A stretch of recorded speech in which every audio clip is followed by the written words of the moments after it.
আচ্ছা, একদম ধরে ধরে আজকে আর আমরা বেশি লিখবো না, আজকে হুবহু হচ্ছে আমরা প্র্যাকটিসে চলে গেলেই হবে। আর যদি কারোর কোথাও বুঝতে অসুবিধা থাকে আমাকে জিজ্ঞাসা করবা, ঠিক আছে? আচ্ছা, আমরা আজকে শুরু করব হচ্ছে 6 থেকে। একটু খেয়াল করো, 6 নাম্বারটা বের করো, practice number 6। Practice practice number হচ্ছে 6। দেখো এখানে লেখা আছে এ railway station is a place, মানে রেলওয়ে স্টেশন হচ্ছে এমন একটা জায়গা, ইজ এ প্লেস হোয়ার। এখন দেখো এখানে কিন্তু কিছু কিছু জিনিস করে দেওয়া আছে, তাহলে তোমার এই যে দেখো আন্ডারলাইন করা যেটা নিচে, সেটা হচ্ছে তোমার উত্তর, তুমি এইভাবে অ্যান্সার করবা। তার মানে এ নাম্বার উত্তর, A a railway station is the place where. আচ্ছা, এখানে অ্যানসারে যেটা দেওয়া আছে তোমার যে এটাই ব্যবহার করতে হবে ব্যাপারটা মোটেও এমন নয়, তুমি চাইলে কিন্তু অন্য কিছু ব্যবহার করতে পারো। তাহলে তুমি চিন্তা করো যে রেলওয়ে স্টেশন এমন একটা জায়গা যেখানে যেখানে কি হতে পারে, যেখানে people wait for the train, people ট্রেনের জন্য অপেক্ষা করে, where P E O P L E, people wait for the train. আচ্ছা, এটা লেখা যায় মানে রেলওয়ে স্টেশন এমন একটা জায়গা যেখানে মানুষজন ট্রেনের জন্য অপেক্ষা করে। আচ্ছা, অল্টারনেটিভ কি লেখা যায়? আমরা লিখতে পারি হোয়ার ট্রেন, হ্যাঁ, তাহলে কি হবে, হোয়ার দা ট্রেন, ট্রেন কি হবে বলো, স্টপ এন্ড স্টার্ট, যেখানে হচ্ছে থামে এবং কি করে, যাত্রা শুরু করে। যে কোনো একটা কিছু লিখলেই হয়ে যাচ্ছে, বা অন্য কোনো কিছু মাথায় আসলে লিখে ফেলবা। এরপর আমি গত ক্লাসে তোমাদের যেটা আলোচনা করেছিলাম, নো সুনার হ্যাডের যে নিয়মটা, নো সুনার হ্যাড, আজকে কিন্তু এটা বলতে পারতে হবে, no sooner had he reached the station, এর বাংলা অর্থ কি?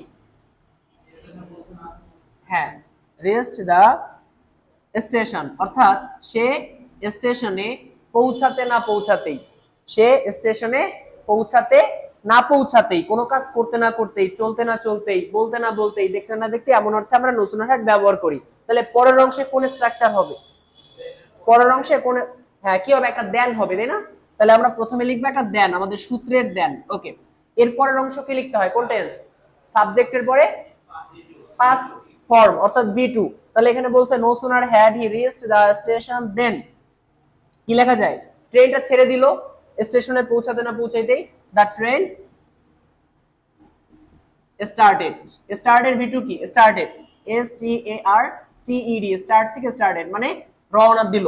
দেখো নো সুনার হ্যাড, তারপরে সাবজেক্ট, তারপরে ভি3, তারপরে অবজেক্ট যদি থাকে থাকবে, নো সুনার হ্যাড এর জন্য আমরা একটা দেন ব্যবহার করব, তারপর আবার সাবজেক্ট দিব, তারপরে ভি2 দিব। কথা কি বুঝতে পারছো? আচ্ছা, তাহলে আমরা এটা ব্যবহার করলাম। সেম জিনিসটা কিন্তু তুমি চাইলে এইভাবে লিখতে পারতা, যদি নো সুনার হ্যাড এর জায়গায় স্কার্সলি হ্যাড থাকতো। আমি বারবার বলছি, scarcely had he reached the station. এখন একটু লক্ষ্য করো, এই যে দেন, এই দেনের জায়গায় তাহলে এই স্কার্সলি হ্যাড এর জন্য কি থাকবে? হ্যাঁ, হোয়েন থাকবে, রাইট। তাহলে এখানে হবে হচ্ছে হোয়েন। আচ্ছা, আর কি লেখা যেতে পারে হোয়েন এর বদলে? বিফোর, তাহলে হোয়েন অথবা বিফোর, রাইট। তাহলে এটা কেন, কারণ হচ্ছে এখানে স্কার্সলি হ্যাড আছে, স্কার্সলি হ্যাড থাকলে scarcely had he reached the station when অথবা বিফোর দ্য ট্রেন স্টার্টেড। এতটুকু বুঝতে কারো সমস্যা আছে? কোনো সমস্যা আছে থাকলে বলো। আচ্ছা ফাইন, তাহলে এরপর সি নাম্বারে আমি যাই, প্র্যাকটিস নাম্বার সি। সি নাম্বারে বলছে হি ইজ স্যাটিসফাইড উইথ, এটা কিন্তু কোনো নিয়ম না, হি ইজ স্যাটিসফাইড অর্থাৎ সে হচ্ছে সন্তুষ্ট, উইথ তাহলে তার যা আছে তা নিয়ে সে কি সন্তুষ্ট, he is satisfied with what, with what he has. তাহলে আমরা লিখতে পারি উইথ হোয়াট হি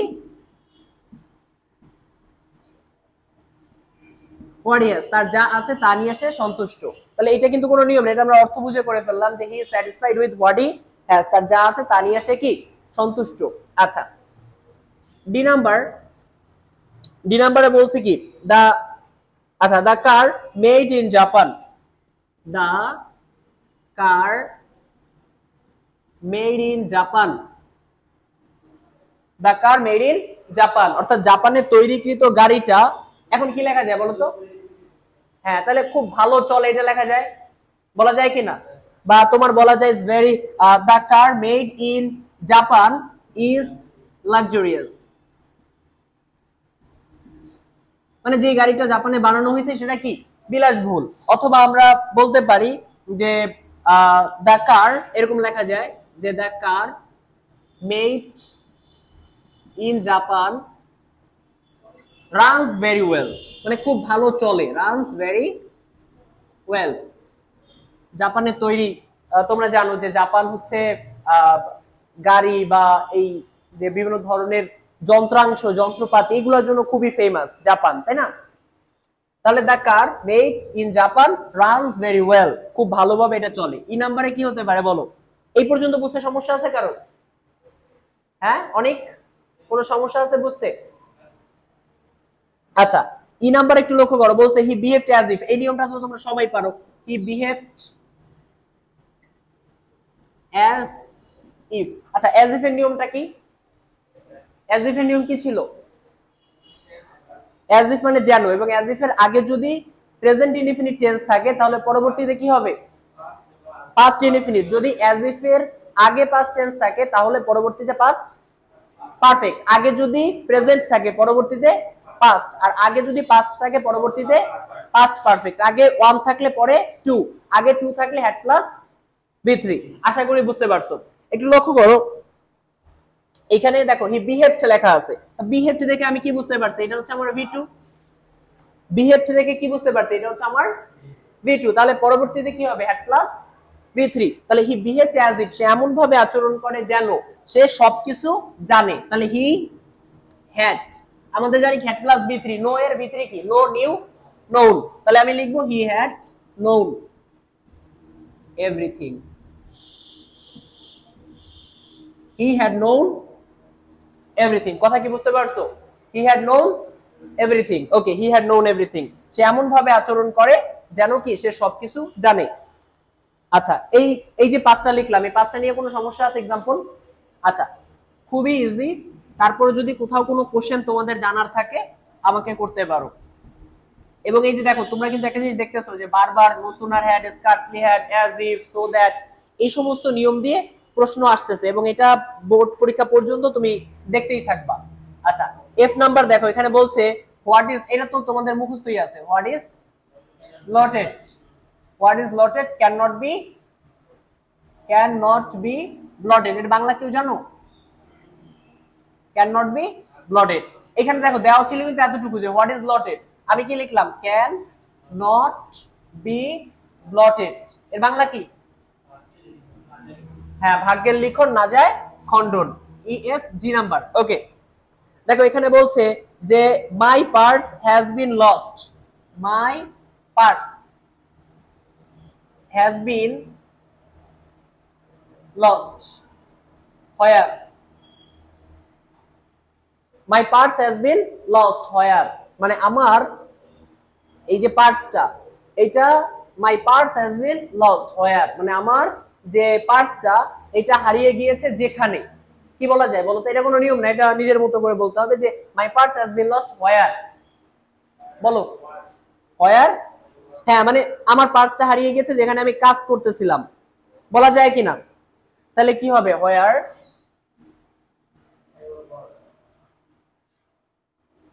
আচ্ছা, where I was working,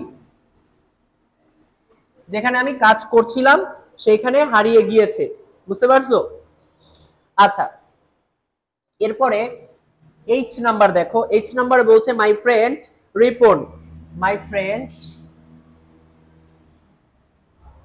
Ripon, তারপর একটা কমা দিব, my friend Ripon appeared before দা,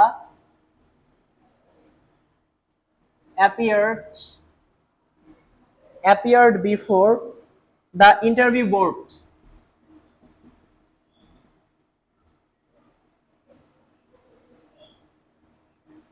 আচ্ছা, খেয়াল করো, my friend my friend Ripon appeared before the interview board. আমার বন্ধু কি ইন্টারভিউ বোর্ডে হাজির হলো। অ্যাপিয়ার মানে কি হাজির হওয়া।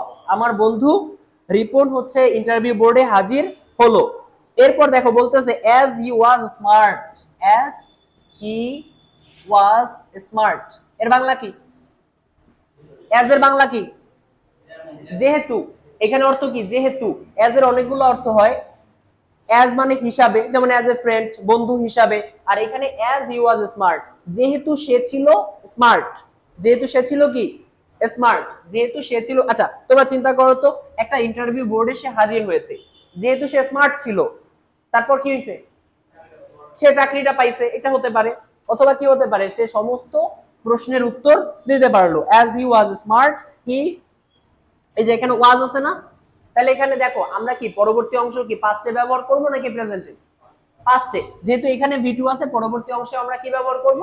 ভি2। তাহলে অ্যাজ হি ওয়াজ স্মার্ট, যেহেতু সে ছিল কি খুবই স্মার্ট, তাহলে কি হবে? He could answer all the question, he could answer, he could answer all the question easily. Smartly লিখতে পারো যে he could answer all the question smartly, এটাও হয়। বা he could answer all the question technically, technically, হ্যাঁ মানে কৌশলগতভাবে সে উত্তরগুলো দিয়েছে, যেটা লিখবে সেটাই হবে। আর হ্যাঁ দেখো আমি বোঝানোর জন্য পুরো বাক্যটা লিখছি, তোমার কিন্তু এই লাইনটা লেখার কোনো প্রয়োজন পড়বে না, যেহেতু লাইনটা কমপ্লিট করা রয়েছে। যেই লাইনটা কমপ্লিট করা থাকে ওই লাইনটা কিন্তু আমাদের না লিখলেও কি চলে, লেখার দরকার নাই, সিম্পলি আমি বোঝানোর জন্য লিখছি, সো তোমার লেখার দরকার পড়বে না। আই নাম্বার খেয়াল করো, এখানে বলছে you are late, you are a late, এটা কি লেখার দরকার আছে? এই লাইনটা ইউ আর লেট, এই লাইনটা লেখার দরকার আছে? নাই, এটা তো কমপ্লিটই। তো পরের লাইনটা দেখো লেখা আছে you can not eat a mango, you can not eat a, you can not eat মানে তুমি খেতে, you can not eat a mango মানে তুমি একটা আমি তো খেতে পারো না। লেট অ্যালোন, লেট অ্যালোন শব্দের অর্থ কি? প্রশ্নই আসে না। লেট অ্যালোনের বাংলা কি? প্রশ্নই আসে না বা দূরের কথা। মানে বলতেছে তুমি তো একটা আমি খেতে পারো না, 10টা আম খাওয়ার তো প্রশ্নই আসে না। তাহলে লেখা যায় না লেট অ্যালোন 10 ম্যাঙ্গোস, মানে এই লোকটা একটা আম ঠিকঠাক খেতে পারে না, 10টা আম খাওয়ার তো প্রশ্নই আসে না। আমরা অনেক সময় বলি না সে তো কথাই বলতে পারে না, ক্লাস নেওয়ার তো প্রশ্নই আসে না। দেখো আমরা যে বলি যে আচ্ছা সে তো হচ্ছে খাবারই খেতে পারে না, হ্যাঁ বিলাসিতা করার তো প্রশ্নই আসে না। সে তো হচ্ছে দেখা যায় কি স্কুটি চালাইতে পারে না, বাইক চালানোর তো প্রশ্নই আসে না। তুলনামূলক দুইটা কাজ, একটা কাজ সহজ আর একটা কাজ কি কঠিন, এইরকম দুইটা জিনিস, মানে একটা কাজ সহজ আর একটা কাজ কি কঠিন, এইরকম দুইটা কাজের ভিতরে যেটা তুলনামূলক সহজ কাজ এই কাজটাই করতে পারে না, কঠিন কাজ করার তো প্রশ্নই আসে না। আচ্ছা তোমাদের যদি চিন্তা করো বলতো যে কি বলে এটাকে, ধরো খাবার মানে তরকারি, হ্যাঁ তরকারি কাটা সোজা নাকি রান্না করা সোজা? কাটা সোজা, রান্না করা কি কঠিন। এখন আমি বললাম যে সে তো তরকারি কাটতেই পারে না, রান্না করার তো প্রশ্নই আসে না। সে তো এ বি সি ডি পড়তে পারে না, রিডিং পড়ার তো প্রশ্নই আসে না। তো কম্পারেটিভলি দুইটা কাজ, একটা কঠিন আর একটা সোজা, এর ভিতরে যেই কাজটা তুলনামূলক সোজা সেইটাই পারে না, কঠিন কাজ করার তো প্রশ্নই আসে না। একটা আম খাওয়া ইজি, কিন্তু 10টা আম খাওয়া কি কঠিন। এখানে বলতেছে সে তো একটা কাজই, মানে একটা আমই খেতে পারে না, 10টা খাওয়ার তো প্রশ্নই আসে না। আমি আবারও লিখে দিচ্ছি একদম ক্লিয়ারলি যাতে করে একদম মাথায় গেঁথে যায়, এটা তোমাদের স্পেশাল ইউজেস অফ ফ্রেজের ভিতরে এটা থাকবে, ঠিক আছে। সে একটা আমি খেতে পারে না, 10টা খাওয়ার তো প্রশ্নই আসে না। এবং এই বোর্ড কোশ্চেনের সর্বশেষ যেটা, সেটা হচ্ছে I am very hungry today, আমি আজ খুবই ক্ষুধার্ত। I am very hungry today, আমি আজ খুবই ক্ষুধার্ত। আই হ্যাড বেটার, সে খুব ক্ষুধার্ত মানে আমি আজ খুবই ক্ষুধার্ত। আই হ্যাড বেটার, আচ্ছা এটাও তোমরা পড়ছো। হ্যাড বেটার মানে কি? হ্যাড বেটার মানে হচ্ছে বরং ভালো, মানে একটা অ্যাডভাইস দিতে হবে। আই হ্যাড বেটার কি হতে পারে? Take my dinner early, I had better take my dinner, বা সাপার লেখা যায়, সাপার মানেও কিন্তু রাতের খাবার, আর্লি। এখানে দেখো আমি এটা মার্ক করে দিচ্ছি, আই হ্যাড বেটার, এই জায়গায় তুমি ডিনারের জায়গায় লিখতে পারো supper, S U double P E R, supper. Okay, এখন দেখো একটা জিনিস, এই যে হ্যাড বেটার আছে, হ্যাড বেটার মানে হচ্ছে বরং ভালো, হ্যাড বেটারের বাংলা অর্থ হচ্ছে বরং ভালো। হ্যাড বেটার, হ্যাড বেটার হচ্ছে একটা মডাল ভার্ব, হ্যাড বেটার একটা মডাল ভার্ব। আর আমরা জানি যে কোনো মডালের পরে মেইন ভার্বের বেস ফর্ম, এই নিয়মটা কিন্তু মাথায় রাখতে হবে। দেখো আমি কিন্তু এই যে হ্যাড বেটার, এই হ্যাড বেটারের পরে একটা টেক লিখছি, অর্থাৎ হ্যাড বেটারের পরে কিন্তু টুক লিখি নাই, কারণ কি হ্যাড বেটারের পরে মেইন ভার্বের base form. Had better, would rather, এগুলো semi modal verb. Semi modal হোক বা মডাল হোক, যে কোনো মডালের পরেই মেইন ভার্বের বেস ফর্ম ব্যবহার করা হয়ে থাকে। কথা কি বুঝতে পারছো না পারো নাই? শিওর? ওকে, এই হচ্ছে আমাদের 6 নাম্বার শেষ। 7 নম্বরে যাব। দেখো কোনো কোশ্চেন আছে? হ্যাঁ, কারো কোনো কোশ্চেন নাই না? আচ্ছা ঠিক আছে, ওকে। লেখো 7। মেক শিওর করবা যেন এখানে 10টায় 10টাই হয়। না বুঝলে বারবার কোশ্চেন করবা, আমি বারবার বলছি যে কোশ্চেন করো না বুঝলে। দেখো এখানে 7, কমপ্লিটিং এর 7 নাম্বার। এটা খেয়াল করো, 7 নম্বরে প্রথমে লেখা আছে English is an international language. ইংরেজি কি একটা কি ভাষা? আন্তর্জাতিক ভাষা। ওকে, এটা লেখার দরকার আছে? নাই। So to keep pace with the process of globalisation, তাহলে বলতেছে সো টু কিপ,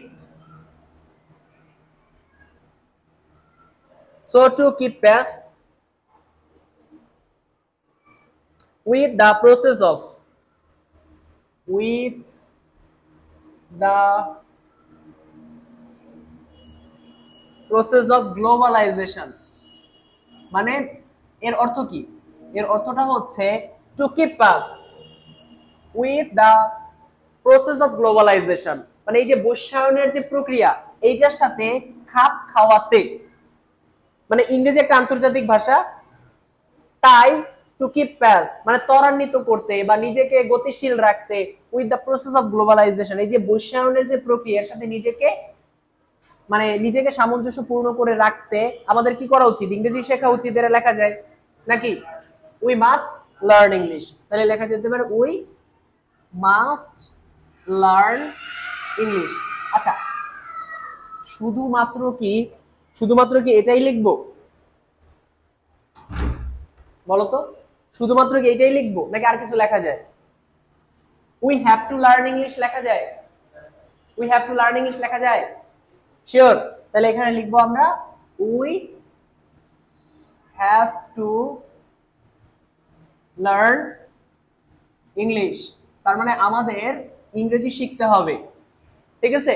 বা এখানে লেখা যেতে পারে উই শুড লার্ন ইংলিশ, মানে তোমার মাথায় যেটা আসবে পরীক্ষার হলে তুমি সেটাই লিখবা। এখানে আমি লিখে দিলাম যে উই মাস্ট লার্ন ইংলিশ, ব্যাপারটা এমন না, তুমি লিখতে পারো we have to, we can, হ্যাঁ উই শুড, ইত্যাদি ইত্যাদি। আচ্ছা, বি নাম্বার খেয়াল করো। এখানে বি নাম্বারে বলছে কি I am an early raiser, তার মানে আমি খুব ভোরবেলা ঘুম থেকে উঠি, I am an early raiser. Okay, I am used to, এই দেখো আই অ্যাম ইউজড টু, এটা লক্ষ্য করো। আচ্ছা, বলছে কি আই অ্যাম ইউজড টু, আচ্ছা ইউজড টু এর নিয়মটা মনে আছে? মানে বলতেছে I am an early riser, আমি তাড়াতাড়ি ঘুম থেকে উঠি, আই অ্যাম ইউজড টু। আচ্ছা, নিয়মটা আগে লিখে দিচ্ছি। দেখো এখানে বলছে কি ইউজড টু শব্দের অর্থ হচ্ছে অভ্যস্ত। ইউজড টু এর বাংলা অর্থ হচ্ছে অভ্যস্ত। আমরা জানি ইউজড টু এর পরে সবসময় বি ভার্ব বসে। ইউজড টু এর পরে কি সরি বি ভার্ব না, ইউজড টু এর পরে ভার্বের বেস ফর্ম বসে। ইউজড টু এর পরে ভার্বের কি বসে? বেস ফর্ম বসে। কি বসে? কার পরে? ইউজড টু এর পরে। কিন্তু এটা কিন্তু সিম্পলি এখানে আগে পরে কিছু আমরা লিখি নাই, সিম্পলি কি ইউজড টু এর পরে ভার্বের বেস ফর্ম। কিন্তু যদি এমন থাকতো বি প্লাস ইউজড টু, যদি বি প্লাস থাকতো, খেয়াল করো, যদি ইউজড টু এর আগে একটা বি থাকতো তাহলে আমরা কি করতাম জানো? এই বি মানে কি? বি মানে হচ্ছে এম অথবা ইজ অথবা কি আর। এই বি মানে হচ্ছে এম ইজ আর, তো আমরা জানি কি এম ইজ আর এর পরে ভার্বের সাথে আইএনজি। তাহলে এখানে দেখো বি ইউজ টু এর পরে কি আমাদের ভার্বের বেস ফর্মের সাথে আইএনজি বসবে। কথা কি বুঝতে পারছো? কেন এটা মনে রাখবে যে বি মানে এম ইজ আর, এই জন্য ভার্বের সাথে আইএনজি। এইভাবে মনে রাখতে পারো তুমি, ইউজ টু প্লাস ভার্বের বেস ফর্ম আর be plus use to plus be not plus ING. বুঝতে অসুবিধা আছে কারণ? তাহলে দেখো এখানে বলছে I am an early riser, আমি খুব তাড়াতাড়ি ঘুম থেকে উঠতাম। আই এম ইউজ টু, তাহলে এটা বলো তো ইউজ টু নাকি বি ইউজ টু? এটা বি ইউজ টু, কারণ কি এই এম মানে হচ্ছে বি, তাহলে এরপর কি ভার্বের সাথে আইএনজি দিব কি দেব না? তাইলে আমরা লিখতে পারি না I am an early raiser, যেহেতু ছিলাম তাহলে কি আমি তাড়াতাড়ি ঘুম থেকে উঠতে অভ্যস্ত ছিলাম। I am use to getting up early in the morning. Get up নাকি গেটিং আপ? গেটিং না গেট? Getting up. কেন? কারণ এখানে বি আছে, getting up early in the morning. আচ্ছা এখানে কিন্তু দেখো যেহেতু আমি আর্লি রাইজার ছিলাম, I am use to walking in the morning, এটাও লিখতে পারো। বুঝতে পারছো? তার মানে আমি ভোরবেলা ঘুম থেকে উঠে হাঁটতে যেতাম, এটা হতে পারে। আর যদি এই বাক্যটাই ধরো এই বি নাম্বারটাই যদি এমন থাকতো এক্সট্রা, দেখো যদি এরকম থাকতো যে আই ইউজ টু, তাহলে এখানে কি হবে? আই ইউজ টু গেটিং নাকি I use to get? I use to get up, এখানে কিন্তু গেটিং লেখা যাবে না, তাহলে I use to get up early in the, এবং আমি এখানে আন্ডারলাইন করে দিব। খবরদার এটা কমপ্লিট করার পরে কেউ যেন ভুল করো না যে আন্ডারলাইন দাও, কিন্তু বাধ্যতামূলক, একেবারে বাধ্যতামূলক। তুমি সব ঠিকঠাক লিখছো কিন্তু আন্ডারলাইন করো নাই, you will get only 0 mark, 0 পাবা। তো আন্ডারলাইন করে বুঝাইতে হবে পরীক্ষককে যে না আমি এটা কমপ্লিট করেছি। সি নাম্বার দেখো, এই পর্যন্ত সমস্যা আছে কারণ? বুঝতে অসুবিধা আছে? আচ্ছা আমি কি আরেকটু স্লো বলবো? আমি তো বারবার বলতেছি যাতে বুঝতে, আর এগুলো অনেক পড়াইছি, সো রুলস এর সময় বা হচ্ছে তোমার প্র্যাকটিস পড়াইছি, সো আশা করি তোমাদের সমস্যা হচ্ছে না। তারপরও বুঝতে অসুবিধা হলে আমাকে বলো। আচ্ছা সি নাম্বার দেখো বলতেছে ইউ আর গেটিং ফ্যাট, এর মানে কি? ইউ আর গেটিং ফ্যাট এর মানে কি? তুমি মোটা হয়ে যাচ্ছ। আচ্ছা ইউ আর গেটিং ফেট, তুমি মোটা হয়ে যাচ্ছ।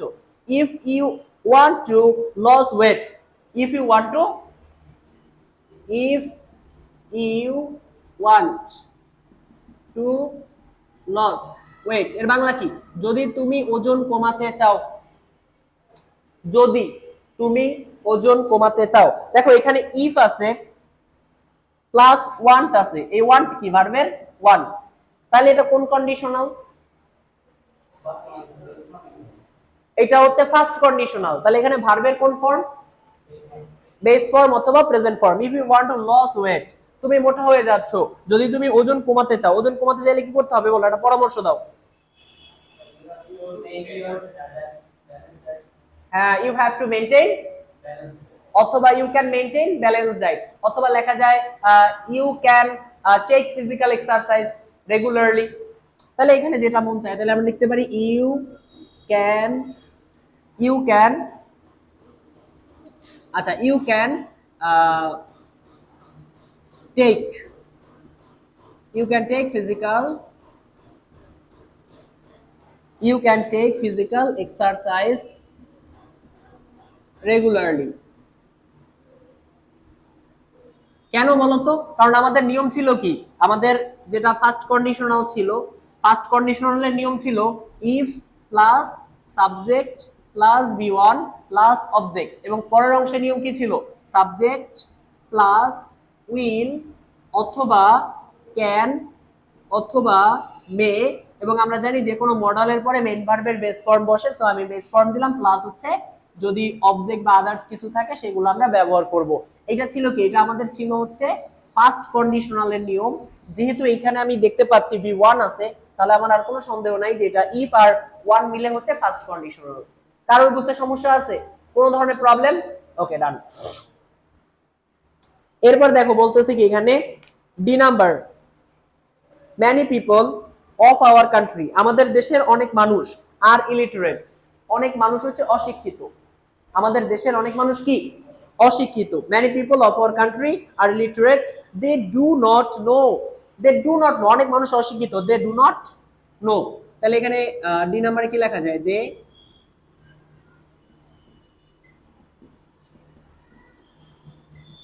আচ্ছা যারা অশিক্ষিত তারা কি জানে না? বলো, মাথা দিয়ে বের করো একটা। আচ্ছা ম্যানারের পরে আসি, অনেক মানুষ আছে অশিক্ষিত কিন্তু ম্যানার জানে, ম্যানারটা না লিখি অন্য কিছু বলো।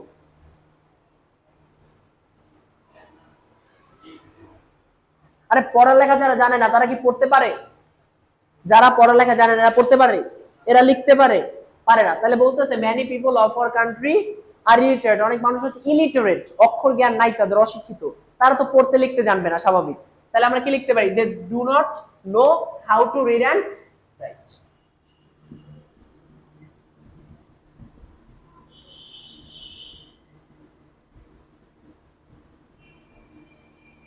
They do not know how to read and write. বুঝতে পারছো? কারণ many people of our country are illiterate, they do not how to read and write.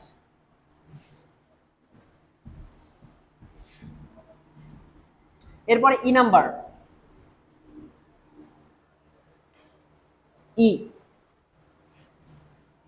আচ্ছা, ই নাম্বার এখানে আছে, বলছে উইমেন কনস্টিটিউট, উইমেন কনস্টিটিউট মানে মহিলাদের দ্বারাই গঠিত হয়, women constitute half of the total population of our country, মানে আমাদের দেশের জনসংখ্যার অর্ধেক কারা? নারী। আমাদের দেশের জনসংখ্যার অর্ধেক হচ্ছে নারী। No progress is possible, no, এই যে এখান থেকে শুরু হবে, নো প্রোগ্রেস ইজ পসিবল।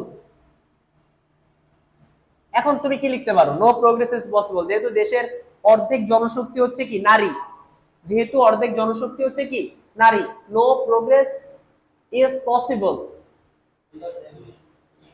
হ্যাঁ, এখানে লেখা যায় কি no progress is possible without, সহজ একটা বের করছে, বুঝছো, উইদাউট দেম। আচ্ছা, না পারলে এটাই লিখবা, সমস্যা নাই, এটা হয়ে যাচ্ছে। অথবা যারা একটু ভালো পারো তারা এইভাবে লিখতে পারো, no progress is possible by keeping half of the population, half of the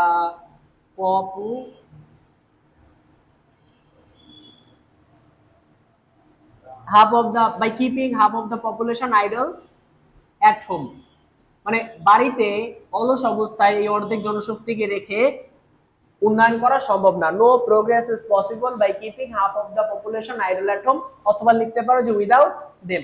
বুঝতে পারছো? আচ্ছা, ডান। এফ নাম্বার, আচ্ছা এফ নাম্বারে বলা আছে an unhealthy man cannot enjoy life, একজন আনহেলদি মানুষ কখনো জীবনকে উপভোগ করতে পারে না। এ প্রভার্ব গোজ দ্যাট, আচ্ছা দেখো এখানে বলতেছে যে স্বাস্থ্য সংক্রান্ত একটা প্রবাদ চাচ্ছে, তাহলে স্বাস্থ্য সংক্রান্ত একটা প্রবাদ বলো। কি হলো, মনে পড়তেছে না?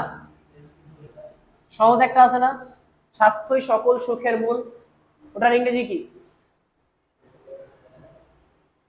বলছে একজন আনহেলদি মানুষ কখনো জীবনকে উপভোগ করতে পারে না। একটা প্রবাদ আছে, স্বাস্থ্যই সকল সুখের মূল, বা স্বাস্থ্যই সম্পদ। স্বাস্থ্যই সম্পদ, এটা বলো। Health is wealth, health is wealth, health is wealth, ঠিক আছে। আচ্ছা, তাহলে এখানে লিখবো health is wealth. G number, দেখো জি নাম্বারে বলছে যে শি লাভস রিডিং, সে পড়তে ভালোবাসে। শি লাভস রিডিং, সে হচ্ছে পড়তে ভালোবাসে। She will be reading while, she will be reading while. আচ্ছা, এখানে দেখো তো একটা জিনিস, she will be reading while. আচ্ছা, হোয়াইলের নিয়মটা কি? আমি একটু ছোট্ট করে এটা লিখে দিচ্ছি, দেখো যদি হোয়াইলের পরে, হোয়াইল একটা প্রেপোজিশনের মতো কাজ করতে পারে, যদি হোয়াইলের পরে সরাসরি কোনো ভার্ব দেখো, যদি তুমি বসাইতে যাও, তুমি তো আর দেখবা না, এখানে তোমাকে কমপ্লিট করতে হবে। সো যদি তুমি হোয়াইলের পরে একটা হোয়াইলের পরে কি একটা যদি ভার্ব ব্যবহার করতে চাও, তাহলে সেই ভার্বের সাথে তোমাকে ব্যবহার করতে হবে একটা আইএনজি। কারণ হোয়াইলটা কি অর্থে অনেক সময় প্রেপোজিশন, বা এখানে হচ্ছে প্রেপোজিশন অর্থে ব্যবহার করা হবে। তাহলে while plus be not plus হচ্ছে কি আইএনজি। তাহলে হোয়াইলের পরে অর্থাৎ প্রেপোজিশনের পরে যদি কোনো ভার্ব থাকে, সেই ভার্বের সাথে কি বসবে? আইএনজি বসবে। আমার কথা কি বুঝতে পারছো না পারো নাই? তাহলে হোয়াইলের পরে যদি হচ্ছে আমাদের হ্যাঁ, হোয়াইলের পরে যদি হচ্ছে আমাদের কোনো ভার্ব থাকে, সেই ভার্বের সাথে আমি ব্যবহার করব আইএনজি। তাহলে while plus be not plus ING, preposition plus ভার্বের সাথে আইএনজি। আর যদি তুমি দেখো যে সামহাউ হোয়াইল প্লাস সাবজেক্ট আছে, হোয়াইলের পরে কি থাকবে? যদি সাবজেক্ট থাকে, তাহলে আমি ব্যবহার করব ওয়াজ অথবা ওয়্যার, ওয়াজ অথবা ওয়্যার তারপর হচ্ছে ভার্বের বেস ফর্মের সাথে আইএনজি। এই কথাটা কি বুঝতে পারছো? যদি তুমি কোনোভাবে এই যে সাবজেক্ট দেখো তাহলে কিন্তু ওয়াজ ওয়ার ব্যবহার করতে হবে, তারপর ভার্বের সাথে আইএনজি। আর যদি তুমি শুধুমাত্র ভার্বের সাথে আইএনজি দাও তাহলে তো হইলই। তাহলে দেখো এখানে বলতেছে যে, আচ্ছা দেখো এখানে বলতেছে she loves reading, she will be reading while, মানে সে পড়তে থাকবে যখন, যখন আমরা ঘুমাতে থাকবো বা যখন তারা খেলতেছিল এরকম। তাহলে she will be reading while they were playing, যখন তারা খেলতেছিল। সেই জন্য আমি সাবজেক্ট দিলাম, ওয়াজ ওয়ারের জায়গায় ওয়ার দিলাম, তারপর ভার্বের সাথে আইএনজি। কারণ কি, ওয়াইল এর পরে যদি কোনো ভার্ব থাকে সরাসরি তার সাথে আইএনজি হবে, আর যদি ওয়াজ ওয়ার আমরা দেই তাহলে আমরা ব্যবহার করব হচ্ছে কি বলতো, ওয়াজ ওয়ার থাকলে কি ব্যবহার করব, ভার্বের সাথে আইএনজি, মানে এটা। আর যদি হচ্ছে তোমার সরাসরি ভার্বের পরে মানে হোয়াইল এর পর সরাসরি ভার্ব আসে তাহলে শুধুমাত্র আইএনজি দিব, ওয়াজ ওয়ার দেওয়ার প্রয়োজন পড়বে না। সাবজেক্ট দিলে ওয়াজ ওয়ার দিব, আর যদি আমি শুধুমাত্র হচ্ছে ভার্ব ব্যবহার করি তাহলে আইএনজি, আর যদি সাবজেক্ট ব্যবহার করি তাহলে ওয়াজ অথবা ওয়্যার, তারপর ভার্বের সাথে আইএনজি। হ্যাঁ আচ্ছা, এখানে তো হোয়াইল ছিল, আর হোয়ারের নিয়মটা এটা না, বুঝতে পারছো? হোয়ার থাকলে নিজের মতো করে অর্থ বুঝে একটা করে ফেলতে হবে, এটা শুধুমাত্র হোয়াইলের নিয়ম। হোয়াইল মানে যখনই, যখনই। হ্যাঁ আচ্ছা ডান। এই পর্যন্ত বুঝতে হয় সমস্যা আছে কারণ? এইচ নাম্বার দেখো,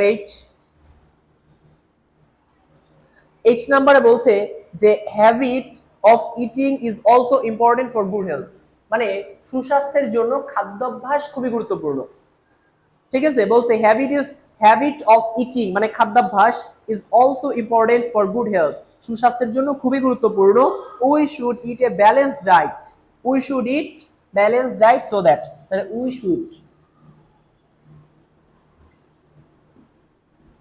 শুড হ্যাভ বা ইট ব্যালেন্সড ডায়েট সো দ্যাট। আচ্ছা এখানে দেখো বলতেছে we should have balanced diet so that, আমাদের মানে সুষম খাবার খাওয়া উচিত যাতে। হ্যাঁ অর্থাৎ এই যে ক্যান, রাইট, তার মানে এখানে সো দ্যাট থাকলে একটা ক্যান অথবা কুডের ব্যবহার চলে আসবে, কথা কি বুঝতে পারছো? হ্যাঁ তাহলে বলতেছে we should have balanced diet so that we can enjoy our life, আচ্ছা, বা সাউন্ড লাইফ মানে সুস্থ জীবন। হ্যাঁ we can lead a healthy life লিখি বা সাউন্ড লাইফ,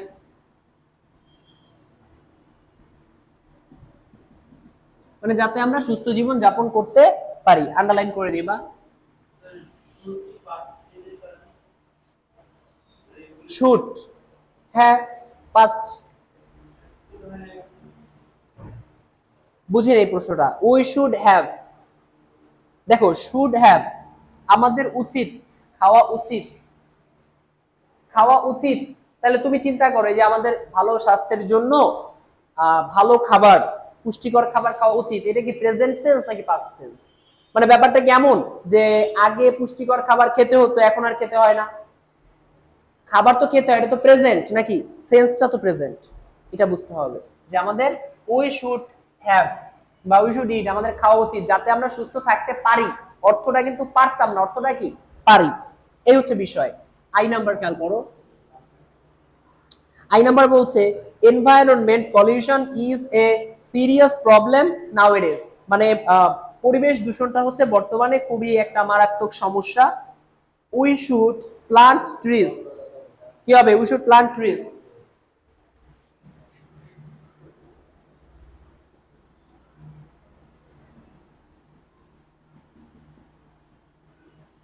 এটা কি লিখবা বলো? উই শুড প্লান্ট ট্রিজ, তারপর কি? হ্যাঁ হ্যাঁ we should plant trees to solve this,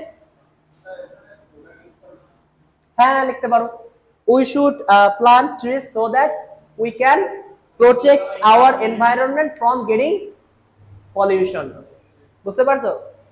আচ্ছা তাহলে এখানে তাহলে আমরা এখানে লিখতে পারি যা ইচ্ছা যে উই শুড প্লান্ট ট্রিজ আমাদের হচ্ছে বৃক্ষরোপণ করা উচিত। আচ্ছা তাহলে so that we can reduce, so that দিয়ে লিখি যেহেতু তোমরা বললা, যেহেতু কিছু দেওয়া নাই আমি সো দ্যাট দিয়ে করতেই পারি, so that we can reduce, so that we can reduce the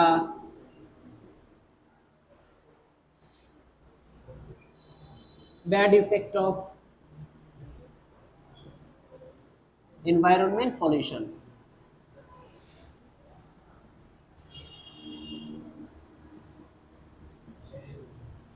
okay, and আজকের ক্লাসের আরেকটা সর্বশেষ এক্সাম্পল,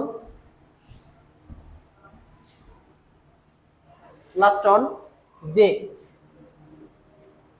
দেখো লেখা আছে এনভায়রনমেন্ট ইজ পলিউশন। আচ্ছা, environment is polluted in many ways, it is high time. তাহলে অনেক ভাবে দূষিত হচ্ছে, it is high time. It is high টাইমের নিয়মটাও তোমরা জানো, কি হবে এটা বলো, কি হবে? ইট ইজ হাই টাইমের নিয়ম কি? সাবজেক্ট প্লাস বি2, সাবজেক্ট প্লাস হচ্ছে বি2। তাহলে এখানে কি লেখা যায়? It is high time we stopped polluting our environment, লেখা যায় স্টপড হবে, কারণ সাবজেক্টের পরে বি2, stopped, we stopped polluting our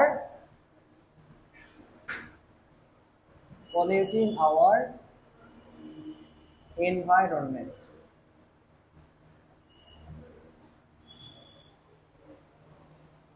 এখন বলো, এই যে আমরা টোটাল 20টা एग्जांपल করলাম, এর মধ্যে কার কোথায় সমস্যা আছে? কোনো সমস্যা আছে?